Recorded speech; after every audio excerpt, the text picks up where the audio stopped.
Hello, I'm recording this on March 19th, 2025, and that means two things.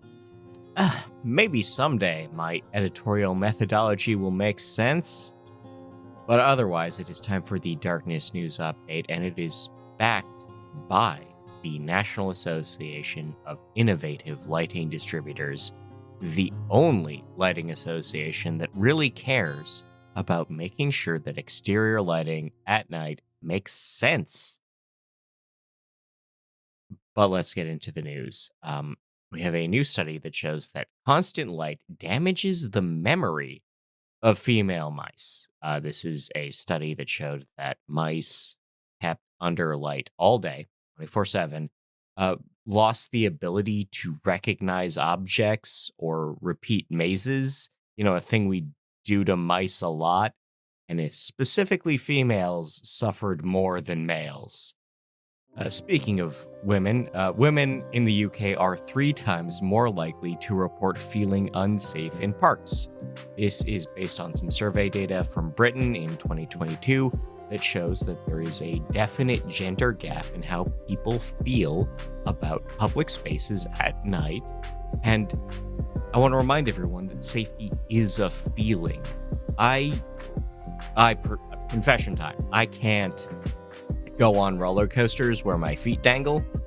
Can't do it. I understand intellectually, like engineers and insurance adjusters have told Universal Studios that this particular roller coaster is completely safe.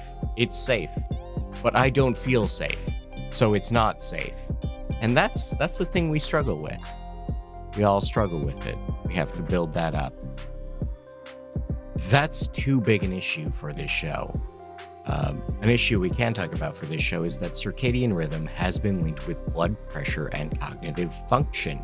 This is a meta-study that shows that the need for low activity, low energy, low stimulation at night tends to improve both mental and physical health. Night work has been linked with heart issues. A Brazilian study has found that, this is a pretty small study, 63 nurses. They found that the nurses that worked night shifts had greater arterial stiffness. Also, another study of health professionals shows that the night shift damages your DNA. This is another study of healthcare workers, and it showed that even working 2 nights a week without supplemental melatonin, they experience greater damage to the DNA, which is the first thing that happens before you get cancer. Your DNA starts to break down, your cells start to mutate. So if you're working night shifts, take your pills. The UK has studied what they are calling shift work sleep disorder. This is a study identifying the particular health needs of people who work at night and recovery strategies for them. Young people in Vietnam are suffering as they take on more night work. This is related to the actual economy of the country and how there's a lot of value for young people, or a lot of opportunity for young people working at night. But the health risks are already starting to pile up. Even now, we're seeing studies that show that. We have a new study comparing time-release melatonin supplements against regular immediate melatonin capsules, and the time-released option is showing more promise as a actual improvement for sleep quality and all the associated benefits of good sleep. Stress, as it turns out, is bad for your sleep. This is a study from Milan showing that emotional dysregulation before bed actually does break up your REM sleep cycle. We have another study showing that regular sleep schedules are good for you, and I mean like literally regular. Like if you're like a 10 to 8 guy or whatever, 10 to 8 is probably long. 10 to 6, 10 to 7, I don't know what I sleep, but if you're regular, you do improve neurological function. We've also found that your work habits can hurt your sleep. This is a study from the Spanish Sleep Society that condemns aspects of shift work. Yes, aspects of shift work. It might be shit also, but it's on shift. But also just bad email habits. If you get the Sunday scaries, or if you Just gotta check in at 8 after dinner. Don't do that. It's bad for you. It's bad for your sleep. We've also found that working from home is good for your sleep. This is an Italian study from 2022, and it found that everyone who was working from home during the COVID era was also sleeping better. They were not tired during the day. That's just a thing they found out. Also related to sleep is that circadian entrainment has been linked with flu prevention. That is to say that a balanced sleep schedule is great for preventing influenza A. Now that we're done talking about sleep, let's talk about Dark Sky Ireland. They're having a conference soon. Alan 25 is on the books, and you can submit a paper, talk about it for that conference today. Just today. That's when it's due. So get on that. Get on that. Sorry for not saying so earlier. In Brazil, in the state of Rio de Janeiro, the Posada Verbicaro, a small hotel, has been recognized by the Dark Sky International Dark Sky Lodging Program. This is a small hotel near Parque Estadual do Desengano, I'm sorry. They are a 15 guest room facility that does also host stargazing events. In Nevada, Red Rock Canyon is seeking DSI recognition. The Bureau of Land Management there is managing a new lighting plan as well as raising funds for a telescope. They're going to have an observatory on the park grounds. In the UK, the University of York has an excellent lighting plan, really dim, really warm, and they're hoping to spread that through the entire town of York, which would lead to dark sky status for them, which would go along with the dark sky sanctuaries on the North York Moors and the Yorkshire Dales. In Michigan, the town of Ypsilanti is debating a dark sky ordinance. They're taking cues from their neighbors in Ann Arbor because that's how these work. It's a viral local transmission thing. One town does it, everyone follows along. Celix bollards have been endorsed by Dark Sky International. This is a product that launched at Leducation. They're about waist high. They've got a very good shield on them. They look, in matters of taste, let there be no disputes. How about that? The Audubon Society has begun their migration season lights out campaign.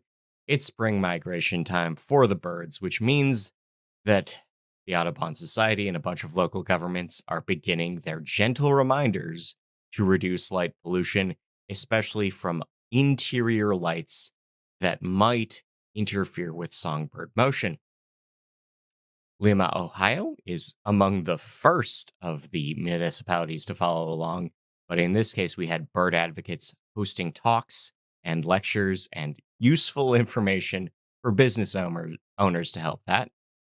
In Jacksonville, Florida, the mayor has begun getting the word out for migration season. In Palm Beach, Florida, they're not worried about the birds. They're worried about the turtles. Also in Palm Beach, they fine people if beachfront properties have light damages turtle habits all summer long. So if you're a beachfront property owner in Palm Beach, you better have your lights off from March till October. In Alabama, the Gulf Shores are hosting turtle safety meetings as well. These are presentations to raise awareness for local residents. In the UK, volunteers are prepping for a late tide toad migration season. That's right, there are toads in the UK that only move at night, and sometimes they run into trouble with lighting on the side of roads. So people will pick up the toads, put them in a bucket, and walk them across the street. Because, some people are just good like that. They care more. And we need more of that. We have a new chart of butterfly populations. Things are a bit mixed. Overall, butterfly populations are trending down for a number of reasons, including light pollution. The eastern monarch's doing great, actually, but we'll see how that goes this migration season as lighting amps up on their migration route. In Las Vegas, the owners of the Sphere, the giant orb covered in LEDs that you can see a concert in, have planned have announced plans to build more spheres, which is to say giant orbs covered in LEDs that you can see concerts in. The UK rejected an opportunity to host one, but it seems that Abu Dhabi has said yes. It's not gonna be as big as the Las Vegas one, but it is gonna be just as bright. In Eindhoven, stadium lighting has provoked complaints. Apparently, they left a bunch of pink lights on all night, and nobody liked that. In Lancashire, in the UK, sports fields at a school were approved without actually submitting full documentation of their light spill or planning, and people did not care for that. In BC, specifically the town of White Rock, there are new flashing lights on the pier, and a public health complaint has been filed specifically over the flashing. In Savin Hill, Massachusetts, we have a protest over the possibility of illuminated billboards. A plan to light signs along transit corridors is provoking some pushback. In Apple Valley, Minnesota, the town council has issued a non-binding notice to be considerate when you add new lighting. The good part is that they're actually going to be taking suggestions from the population about new codes. So that's to say that there will be consideration built into local bylaws soon enough. In Illinois, Glen Ellen will be hosting a light pollution info event. This will feature a presentation from a town board member who is also involved in the local Dark Sky International branch, and that happens on April 2nd. A light show over Austin, Texas displayed a QR code. That's right, a bunch of drones with purple lights floated over the city to display a QR code as advertising. This is courtesy of Reddit's the fun subreddit,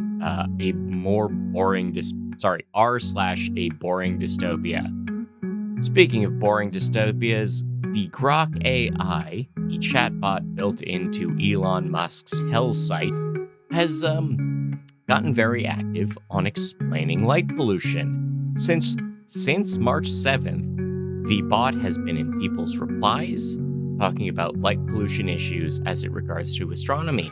And it's even just barely called out SpaceX's role in obscuring astronomical efforts.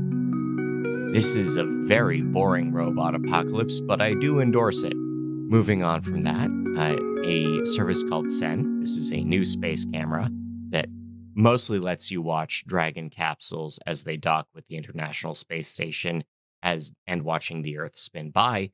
It also periodically takes time-lapse photography of the Earth at night, and you can see what's visible at night. And it captured fishing boats off the coast of Korea that are visible from space, which seems bad, really. That seems bad for the fish. Lastly, we are going to return to our ongoing series, things that will make autonomous cars kill you. In this case, it's stickers, holofoil ones. You know, the shinies. If you ever bought Magic cards, you know what I mean. But this is a UC Irvine study that found that holofoil stickers baffle self-drive systems in the same way that reflective safety gear does. With that, I've been Scott Wachter. I want to thank you for your time, your attention, your ratings, your reviews. And if you care to donate to the series, that's great. If you care to donate to the Lighting and Darkness Foundation, that's great. We are building new programs to help lighting distributors improve the quality of outdoor light at night. But otherwise, enjoy yourself and take care of yourself.